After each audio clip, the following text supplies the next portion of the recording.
umpisa. Yes, kay Doggy. Si Doggy, pinagpaalam sa akin ni Doggy si Renny J.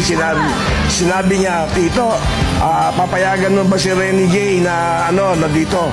Sabi ko kasi nag-aaral yan. Sabi ni Doggy, kung gusto mo pag-aaralin ko, Tito. Sabi ko, hindi ko sagot, hindi ko kaya akong pag-aralin kasi pinapasok niya doon sa sa exclusive schools eh. 200,000 yata yung sabi ko, hindi ko kaya. Sabi niya, hindi, Tito, ako nang bahala dyan. Sabi niya, ko na lang. Ako nang bahala sa basta't suportahan mo lang si Renny. Sabi ko, andyan na sa iyan. Basta't ingatan mo. Ako, kailangan dyan, walang drugs. Hindi umiinom yan. Hindi umiinom yan. Yan lang ang ayaw na ayaw ko. Ako, sabi ko sa kanya, hindi umiinom, hindi naninigarilyo, at hindi yan nagda-drugs. Yan ang ko kay Doggy. Sabi ko kay Doggy, hindi, Tito, walang nagda-drugs dito. Sabi niya, babae lang meron.